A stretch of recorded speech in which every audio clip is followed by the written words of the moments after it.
y Él se encarga del contenido. El contenido es Cristo. Puedes tomar tu lugar.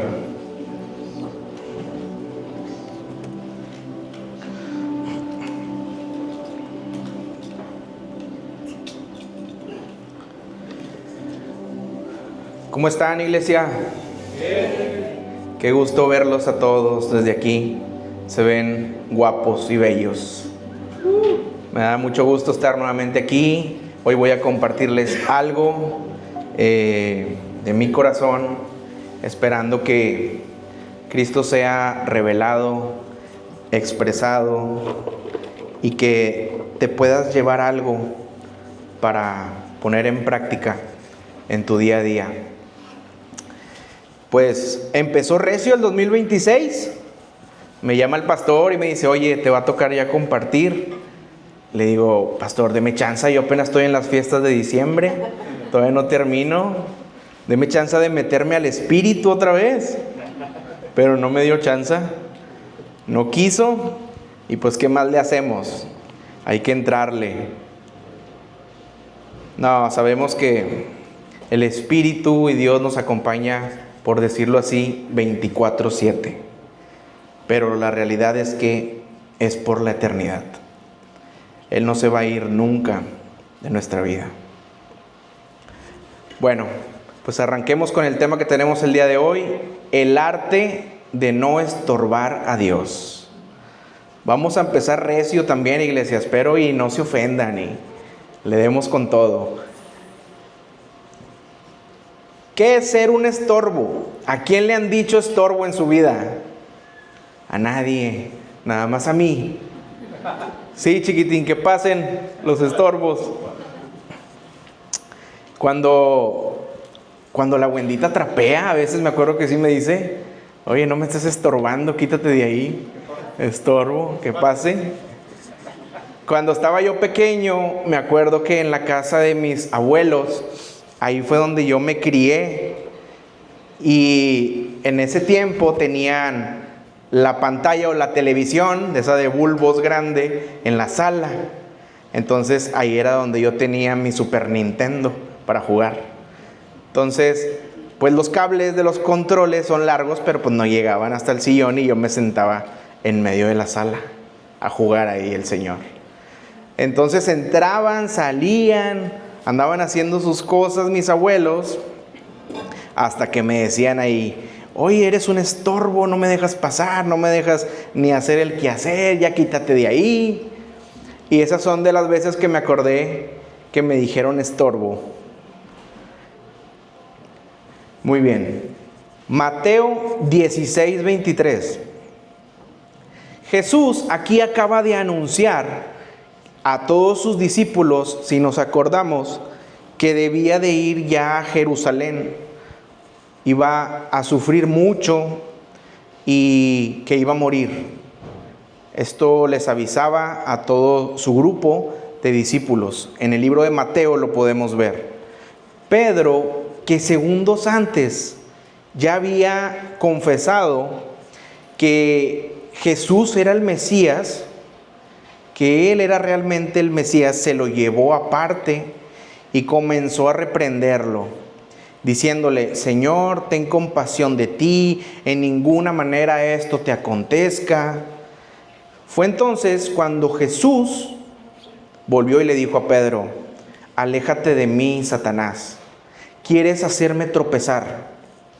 No piensas en las cosas de Dios, sino en las de los hombres. ¿Por qué le dice Satanás a Pedro? No le está diciendo porque Pedro sea el diablo. No significa eso. Lo que está señalando es que Pedro está actuando como un estorbo. Pedro está siendo un estorbo o un adversario, que es la palabra o el significado de Satanás. Y Pedro intentaba convencer a Jesús de evitar la cruz. Pedro estaba queriendo estorbar para el cumplimiento del propósito de Dios. ¿Cómo estaba actuando Pedro en esta parte? Pedro estaba actuando, o es una representación del alma. porque el alma sabemos que busca el bienestar personal. El alma quiere evitar el sufrimiento. El alma quiere el éxito visible y el yo por encima de todo. Esta es la base del viejo pacto, el esfuerzo humano por salvarse o preservarse. Pero el actuar de Dios es diferente. El actuar de Dios sabemos que se basa en el amor sacrificado y principalmente en el cumplimiento de su propósito. Incluso si esto implica morir a uno mismo. Y este versículo nos enseña que nuestra mente natural, la naturaleza con la que nosotros nacimos, siempre intentará protegernos. El alma siempre va a querer protegernos, pero en realidad está estorbando de morir a nosotros mismos. Sin embargo, para que la vida de Cristo se manifieste, debemos reconocer que nuestra lógica humana a veces es un estorbo para el plan de Dios. Imagínate esto. Imagínate que tienes tú un hijo o una hija que tiene la edad de mi niña, 13 años. Y ese hijo ya tiene un plan porque él ha orado, él ha estado pensando qué va a ser de grande, hacia dónde se va a dirigir, qué va a estudiar en su ámbito profesional.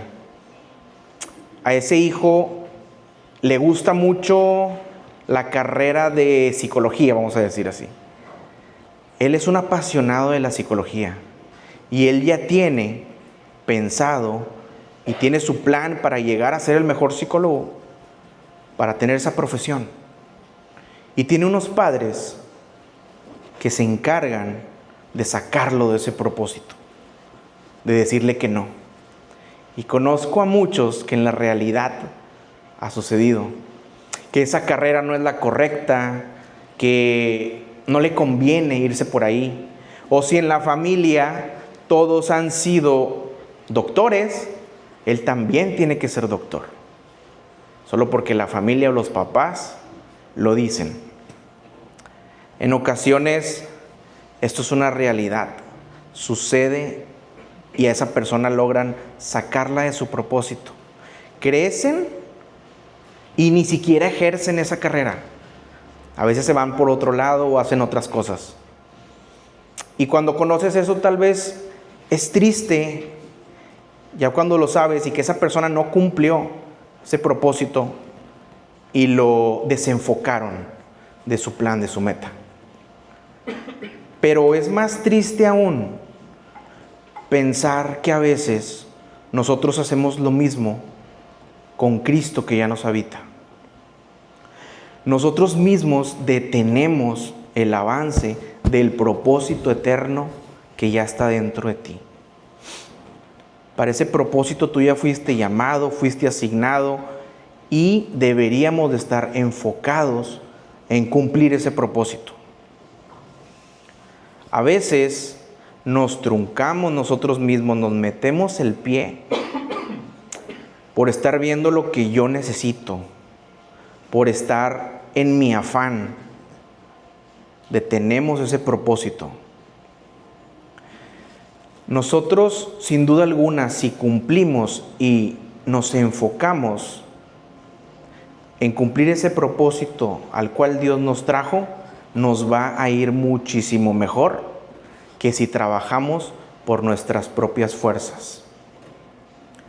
Si nos enfocamos en esas metas que son humanas y que a veces nos proponemos cumplirlas sí o sí y a costa de lo que sea, no vamos a lograr nada.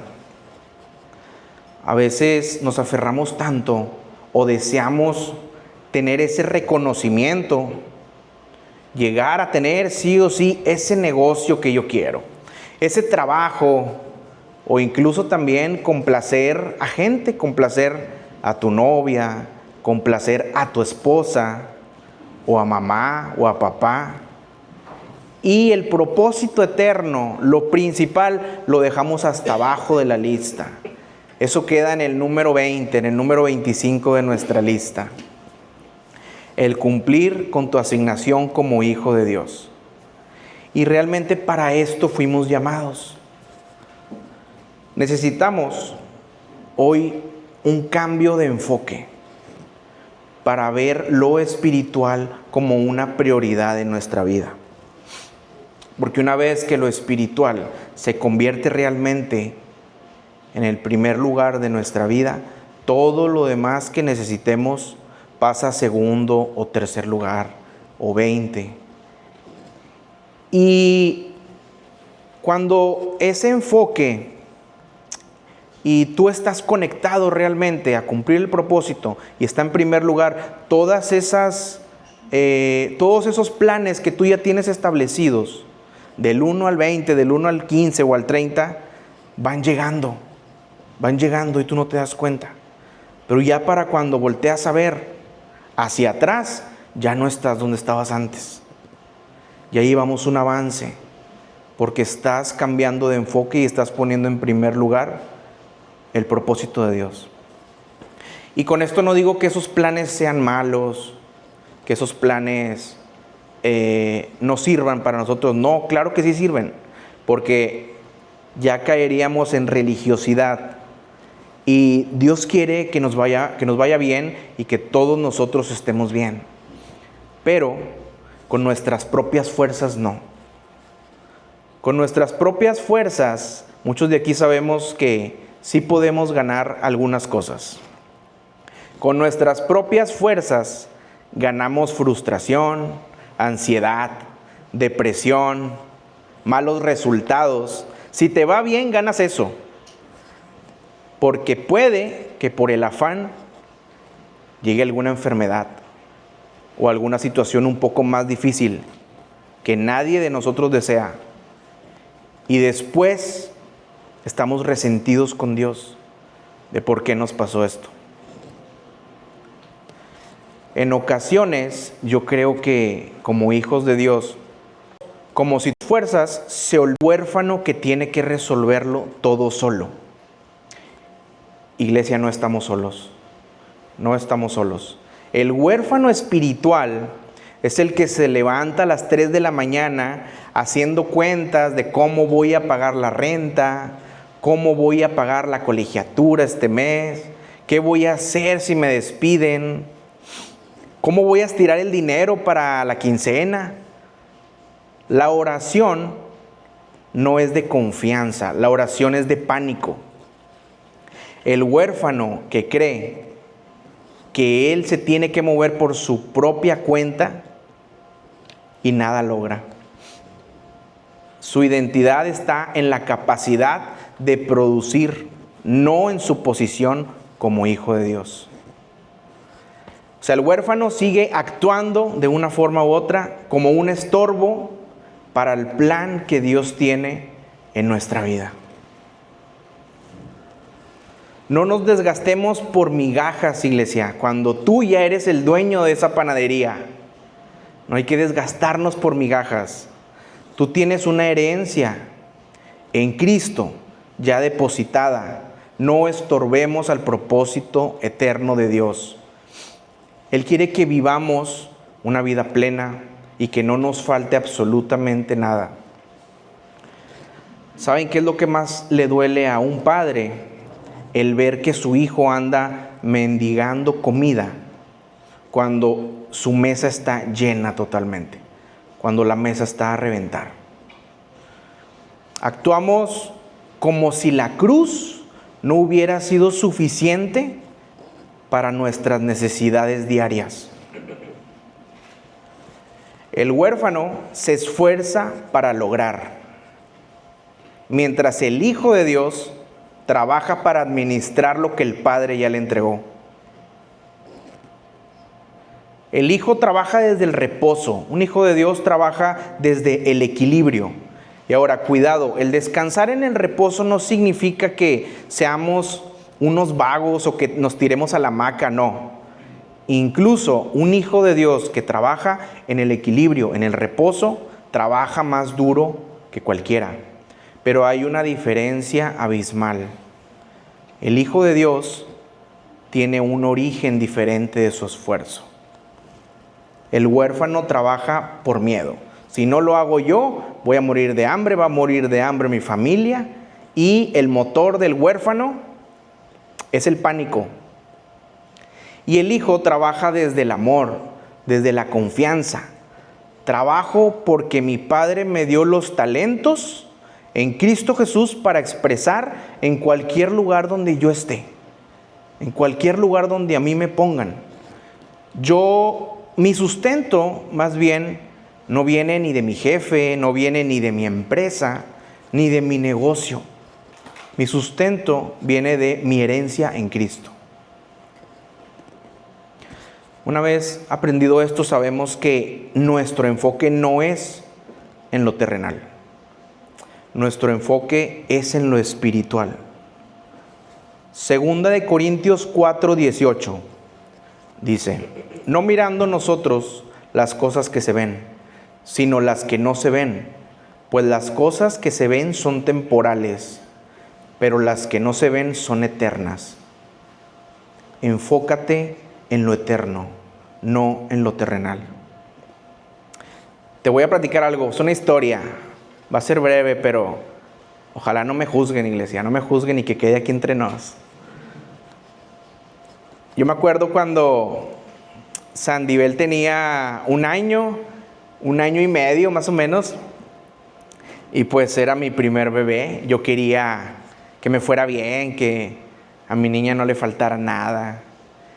Y yo trabajaba con un compañero, y este compañero empezó a proponerme: oye, necesitamos hacer otras cosas, pues aquí no nos va muy bien.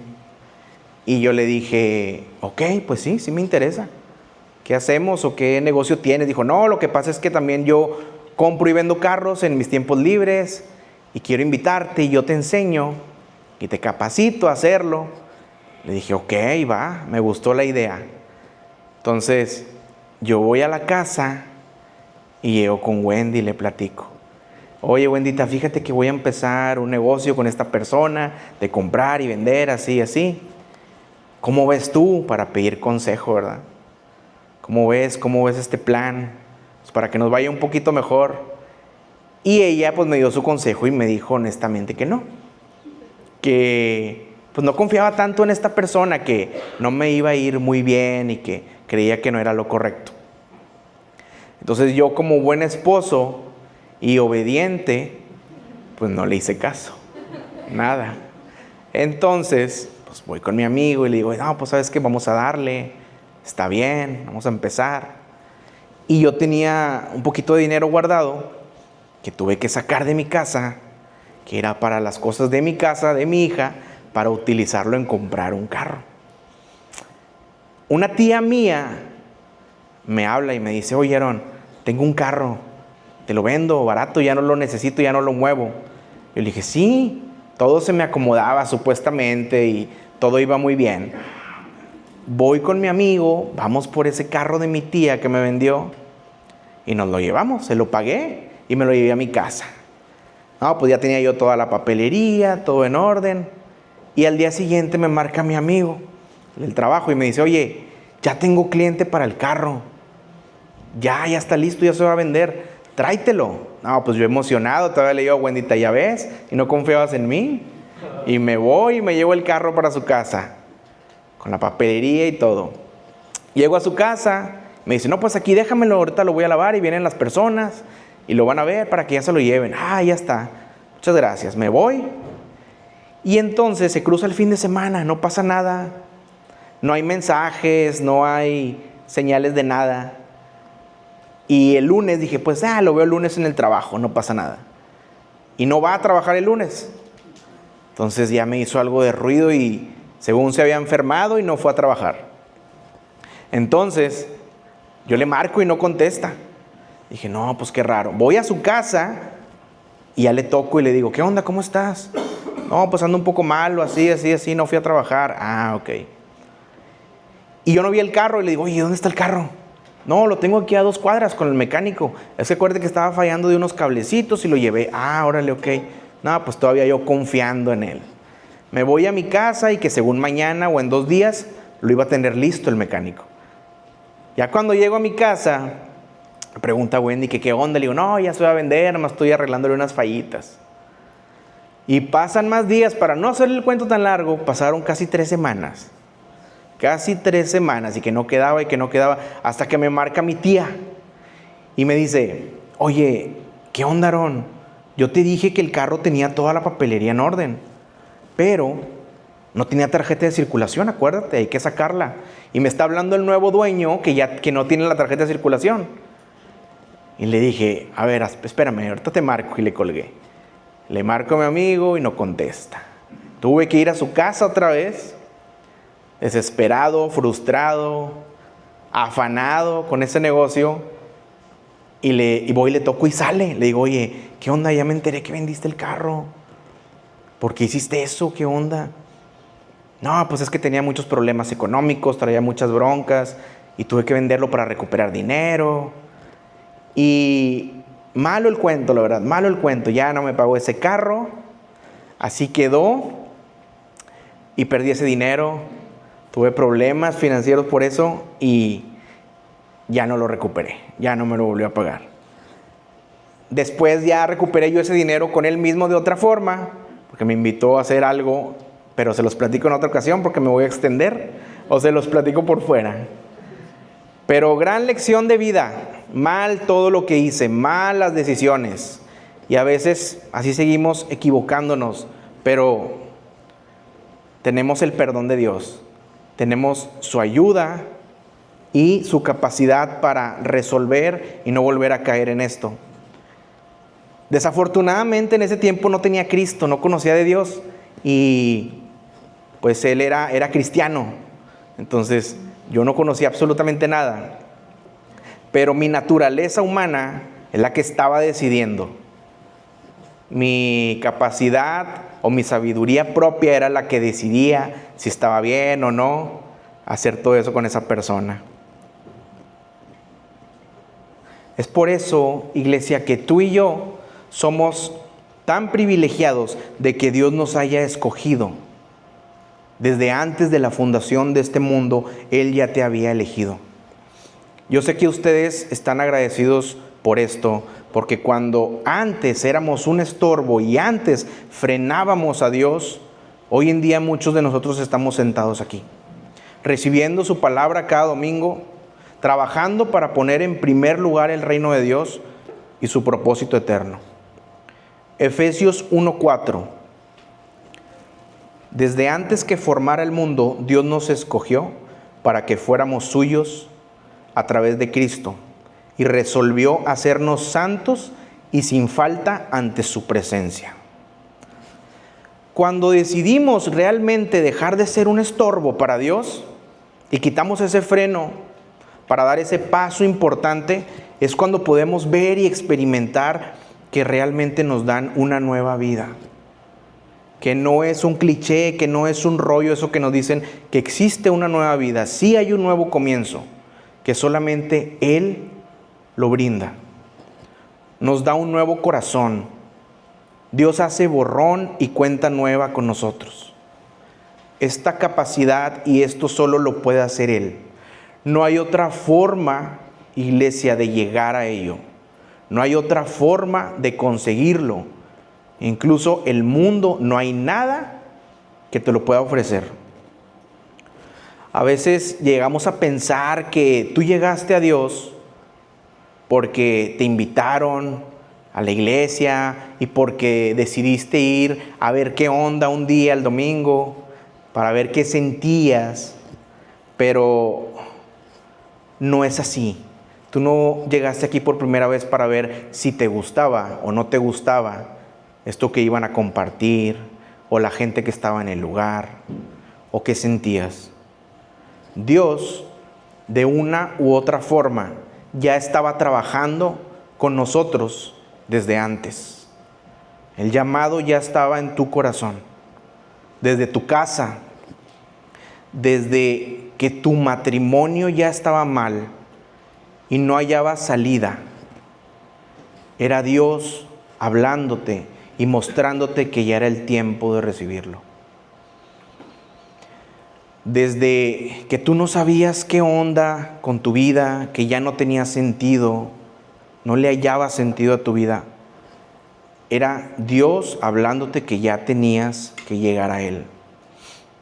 Desde que llegó ese problema o esa situación fuerte que tú ya no podías resolver con tus propias fuerzas, desde ahí era Dios hablándote y esperándote con los brazos abiertos para llegar a Él. Él nos está esperando con esas ansias. ¿Para qué? Él te está esperando para darte una mejor vida. Él ya sabe todo lo que estamos pasando. Él ya sabe cuando pasamos altibajos en nuestra vida. Él ya sabe cuando tenemos problemas. Pero si algo permite Él y si estamos en el enfoque correcto, podemos darnos cuenta qué es lo que Dios quiere hablarnos ante esa situación. Queremos ver qué es lo que nos quiere mostrar Dios. ¿Para qué? Para que después de esto llegue un crecimiento espiritual, un crecimiento en tu vida, y lo que Él quiere es que dejemos de ser ese estorbo para Cristo, que sea cada vez más Cristo y menos nosotros. Trabajar en nuestras propias fuerzas y seguir estorbando a Dios va a ser una carga pesada, iglesia. Es una carga pesada y así no se puede. No podemos. Pero trabajar con las fuerzas de Él, trabajar en Cristo, es un yugo fácil y ligera carga. Mateo 11, 28, 30. Luego dijo Jesús: vengan a mí todos los que están cansados y llevan cargas pesadas, y yo les daré descanso. Pónganse mi yugo, déjenme enseñarles, porque yo soy humilde y tierno de corazón, y encontrarán descanso para el alma, pues mi yugo es fácil de llevar y la carga que les doy es liviana. ¿Qué nos conviene más, su carga o la nuestra? No podemos tener un poquito de confianza en Cristo y un poquito de confianza en mis propias fuerzas. Eso ya no se vale. Eso es seguir estorbando a Dios. Eso es lo que realmente significa cuando escuchamos la palabra tibio, que a Dios no le agradan las personas tibias. La palabra tibia, quitándole el tema religioso que antes pensábamos que significaba pecar un poquito, no es eso. La palabra tibio es vivir mezclado, como un creyente el domingo y un huérfano el lunes. Ser un tibio es lo mismo que estorbarle a Dios en tu vida. No confiamos totalmente en la suficiencia que el Padre tiene. El que vive y dice a veces, si Dios quiere y si Dios quiere, pasividad contra fe, es la persona que no se mueve, es la persona que no emprende, no estudia, no crece. Lo ves siempre del mismo tamaño y se la pasa estorbando, porque está esperando a Dios. Dios no va a llegar, porque Dios ya nos dio la mente de Cristo. Ya podemos operar desde ella. Confunden el reposo del Señor con la flojera y usan la espiritualidad como una excusa para no ser responsables. Dios prefiere que dijéramos, soy frío totalmente, estoy necesitado total de Dios, a que tú creas que estás bien porque cumples con un par de ritos. El tibio, el que estorba, es el que dice, yo no necesito nada de Dios. A mí Dios no me va a ayudar en nada porque mi vida está bien. Yo soy una buena persona. Mi matrimonio no necesita de Dios. Yo y mi esposa arreglamos las cosas. Y no es así. Todo esto detiene el crecimiento de Cristo en nosotros. Apocalipsis 3, 15, 16 dice: yo conozco tus obras, que ni eres frío ni caliente. Ojalá fueras frío o caliente, pero porque eres tibio y no frío ni caliente, estoy por vomitarte de mi boca. Si eres tibio, vas a bloquear el flujo de la vida de Cristo. Es como un cable en falso.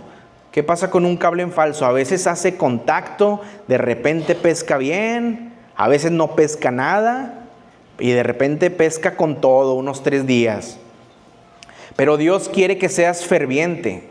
Dios quiere que estés conectado totalmente con Él para que su poder fluya sin interrupciones. Necesitamos creer y confiar en que ese poder que Él nos otorga, que Él nos da, va a fluir y se va a expresar a través de nuestra vida. Cuando esto sucede y cuando esto se ve evidenciado en cada uno de nosotros, en automático vamos prosperando en todo. Tercera de Juan 1:2 dice: querido hermano, oro para que te vaya bien en todos tus asuntos y goces de buena salud, así como prosperas espiritualmente. Iglesia, sin duda alguna, al poner el propósito eterno en primer lugar y dejar de estorbar a Dios, dejar lo que Él quiera hacer, lo que le plazca con nosotros, de una forma u otra ganamos. A como Él quiera llevarnos y por donde Él quiera pasarnos, ganamos. Porque el creador de este mundo es quien está dirigiendo tu vida. Casi nadie. ¿Qué más queremos? El creador es quien dirige tu vida. Y ganamos porque el dueño del oro y de la plata es quien nos va a dar todo lo que necesitemos. Tenemos que recordar algo que es vital. Nosotros en esta tierra vivimos en el cronos, en el tiempo cronos, el tiempo que se mide, el que pesa, el tiempo que se acaba. Ese reloj que te dice, o ese calendario que te dice que ya pasó un mes, ya pasaron 2 meses, y que tu corazón aún duele, que el tiempo se agota y que esa respuesta que tú estás esperando no llega. El cronos es el tiempo del hombre. Ese es nuestro tiempo en el que vivimos.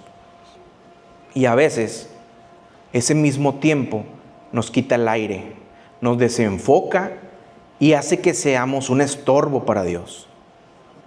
Pero quiero decirte que el Dios que vive en ti no se maneja por tu reloj. El tiempo de Dios es el kairos. Dios no se maneja por nuestro calendario ni nuestros meses. El tiempo de Dios es la oportunidad divina. Es donde Dios no necesita años para restaurar lo que ese dolor rompió, ese corazón dañado. El kairos, el tiempo de Dios, un día es como 1000 años. Y en un solo segundo de su favor, Él puede hacer lo que a ti te costaría toda una vida lograrlo. Hay un versículo que habla de esto, creo que aquí lo tengo porque no lo puse. Aquí está, Segunda de Pedro 3 del 8 al 10. Pero no olviden, queridos hermanos, que para el Señor un día es como 1000 años y 1000 años como un día. El Señor no tarda en cumplir su promesa, según entienden algunos la tardanza, más bien Él tiene paciencia con ustedes porque no quiere que nadie perezca, sino que todos se arrepientan. Realmente nosotros no sabemos cuándo va a llegar esa respuesta, ese dinero, lo que tú estás esperando. No tenemos una fecha exacta en la que tu corazón realmente se componga. No sé si esa ansiedad que hoy en día te está apretando tu vida, tu corazón, se va a evaporar mañana, o si el miedo que a veces sentimos o que estamos viviendo se va a evaporar el día de hoy. Lo que sí sé, y estamos plenamente convencidos, es que sobre todas esas cosas, sobre todo ese diagnóstico, sobre esa soledad, sobre esa escasez, sobre esa tristeza y todo mal que creas que estás pasando, tú ya eres más que vencedor y vencedora. No por lo que tú hagas, sino por medio de aquel que te amó primero, que es Cristo Jesús. Romanos 8:37 al 39. Antes en todas estas cosas somos más que vencedores, por medio de aquel que nos amó, por lo cual estoy seguro de que ni la muerte, ni la vida, ni ángeles, ni principados, ni potestades, ni lo presente, ni lo porvenir, ni lo alto, ni lo profundo, ni ninguna otra cosa creada nos podrá separar del amor de Dios que es en Cristo Jesús, Señor nuestro. Iglesia, como nos decía el pastor hace poco, el alivio viene, el respiro viene, ese refrigerio para tu alma ya está a la puerta. Vamos a tener ese break que tú le has estado pidiendo a Dios.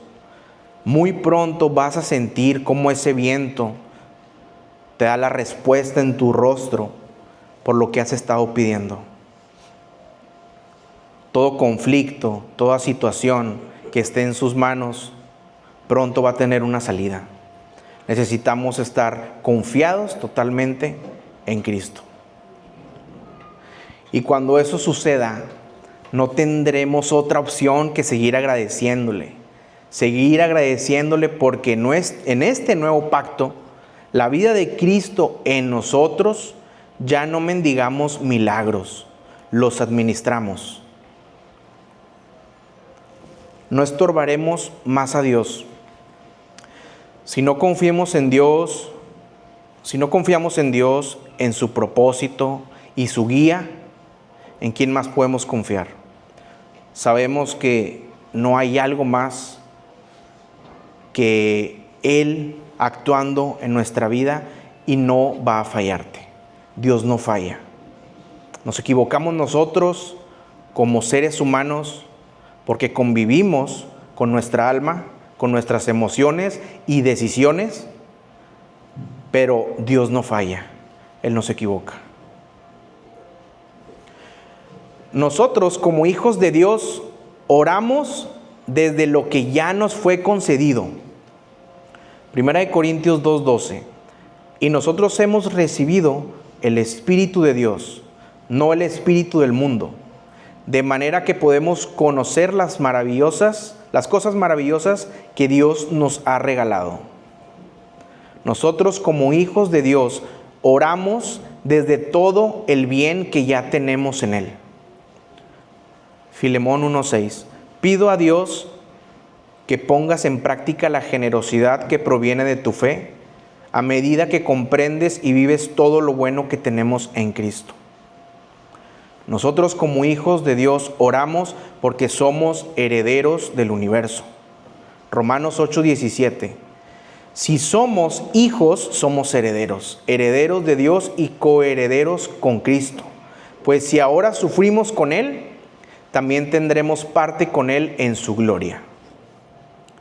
Oramos desde la plenitud porque no nos falta nada. Colosenses 2:10. Y en Él, que es la cabeza de todo poder y autoridad, ustedes han recibido esa plenitud. Iglesia, yo creo que es hora de que levantemos nuestra cabeza, que no estamos esperando para ver si Dios se mueve o no se mueve, y necesitamos estar conscientes de que esas riquezas en gloria ya nos pertenecen. Por su amor, por su gracia, por su misericordia, ya fueron entregadas. No es una promesa. Filipenses 4:19. Así que mi Dios les proveerá de todo lo que necesiten, conforme a las gloriosas riquezas que tiene en Cristo Jesús. Tu milagro no depende de tu esfuerzo. Depende de su vida en ti. Dice nuevamente el versículo que les dije: aléjate de mí, Satanás. Aléjate de mí, estorbo. Aléjate de mí, adversario. Quieres hacerme tropezar. No piensas en las cosas de Dios, sino en las cosas de los hombres. Aléjate de mí porque piensas en lo natural. Aléjate de mí porque estás pensando fuera del propósito de Dios. Y fuera del propósito de Dios, nosotros no operamos.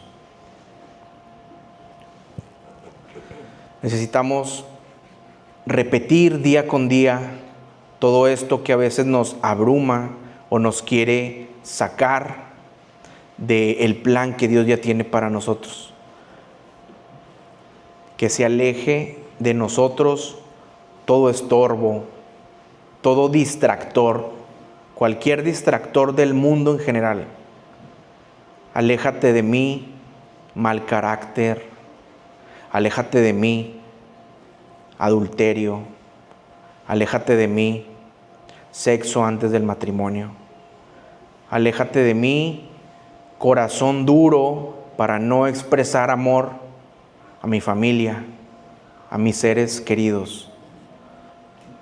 Aléjate de mí y no estorbes para el cumplimiento de mi propósito en esta tierra. Necesitamos declarar y decir: yo no soy un estorbo para el reino de Dios. ¿Me ayudas a repetir? Yo no soy un estorbo para el reino de Dios. Nosotros somos la evidencia del reino de Dios en esta tierra. Tu familia es la evidencia del reino de Dios en esta tierra. Si no hay alguien más en quien Dios pueda evidenciarse, somos nosotros.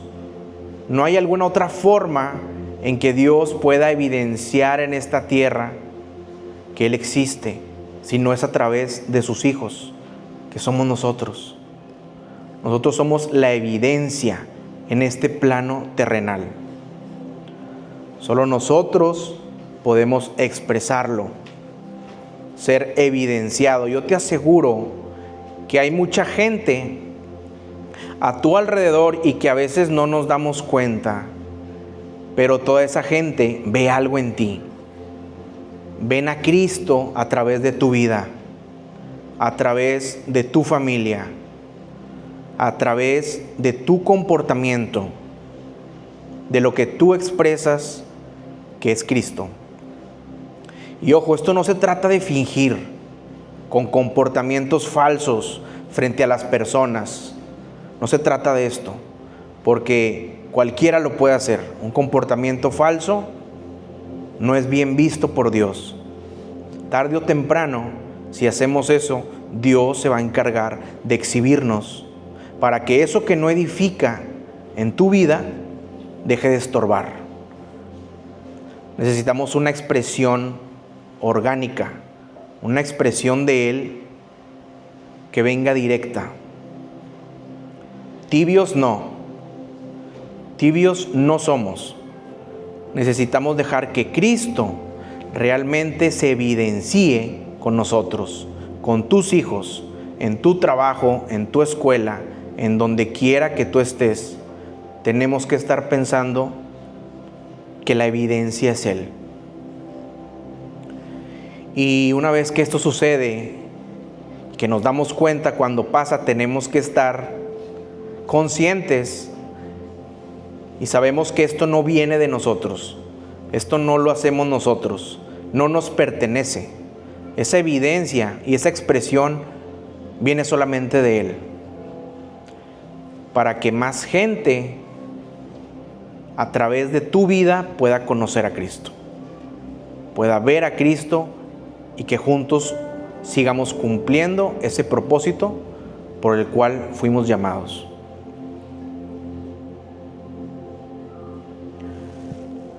Señor, hoy te pedimos perdón. Si pudieran repetir conmigo esta breve oración. Te pedimos perdón por las veces que hemos intentado ayudarte con nuestras fuerzas. Perdónanos por ser nuestro propio estorbo, Señor, por querer controlar el tiempo, por dejar que nuestra mente humana y nuestro orgullo detuvieran el avance de tu vida en nosotros. Hoy soltamos el volante, soltamos esa mochila y esa carga en nuestra vida. Hoy dejamos de ser Pedro intentando evitar la cruz, intentando morir a nosotros mismos. No estorbo más al propósito eterno. Yo me convierto en un hijo rindiéndome a tu propósito.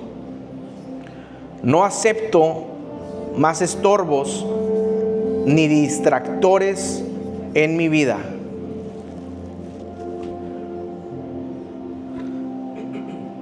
Le pedimos al Espíritu Santo que toda esta palabra, todo esto penetre ahora mismo en lo más profundo de nuestro ser.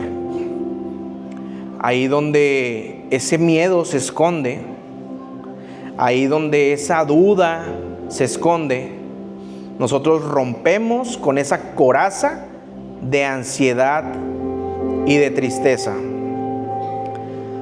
Decimos claramente que nosotros no somos esclavos del afán. Como hijos de Dios no podemos estar afanados ni esclavizados de nada en esta tierra. Somos templos de la gracia. Cristo no solamente debe ser un invitado en nuestra vida, sino que sea Él viviendo en mi vida. El control total lo tiene Él. El control total lo lleva Él.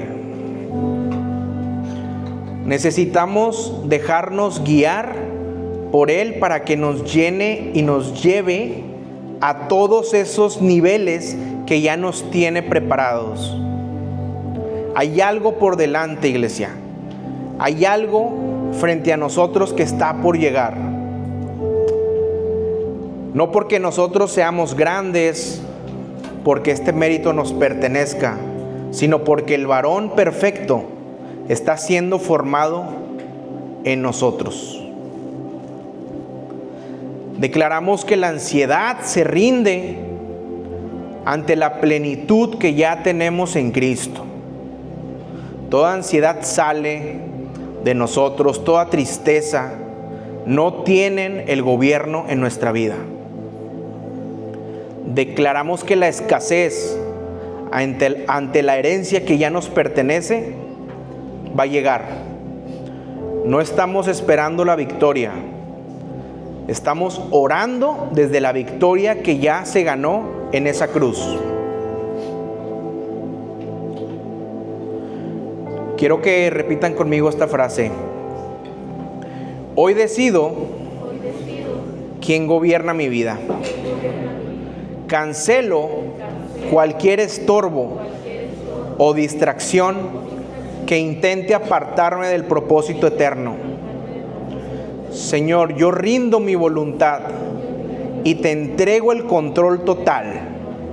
Muéveme hacia donde tú quieras, Señor, y haz conmigo tu voluntad. Confío plenamente en tu dirección, porque sé que en tus manos mi único resultado es la victoria. Contigo siempre ganamos, Señor. Agradecemos a Dios por lo que ya nos dio, por lo que ya nos entregó. Lo que viene solamente Él lo sabe, solamente Él tiene el control. Sabemos que si estamos en Él, todas las cosas nos ayudan para bien. Necesitamos soltar esa carga, soltar ese bagaje. Ya no estamos en el viejo pacto. Tú y yo operamos con la mente de Cristo. Las decisiones de nuestro día a día no las tomamos nosotros. Las tiene que tomar Él. Necesitamos meternos de fondo a pedirle ayuda al Señor. En cualquier cosa, por más mínima que sea, necesitamos su dirección. Necesitamos su guía. La expresión en esta tierra somos nosotros. Así como el expandir este reino al cual pertenecemos, también somos nosotros.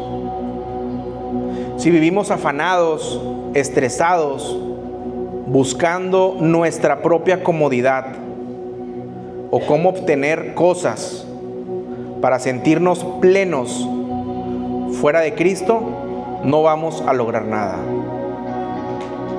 No nos va a traer nada. Ponte de pie un momento, por favor.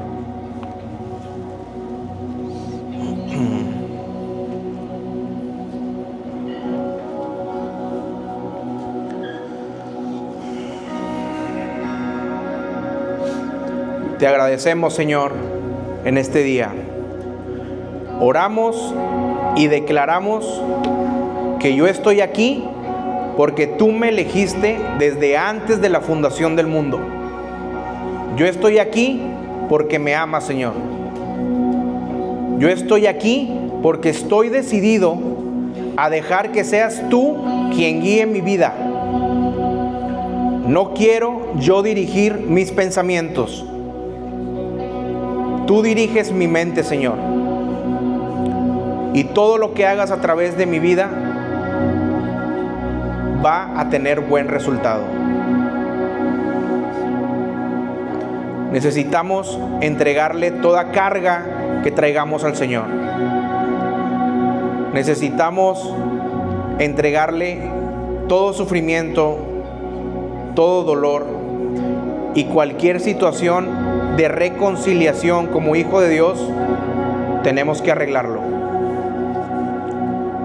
No podemos seguir así. Nosotros expresamos, emanamos vida.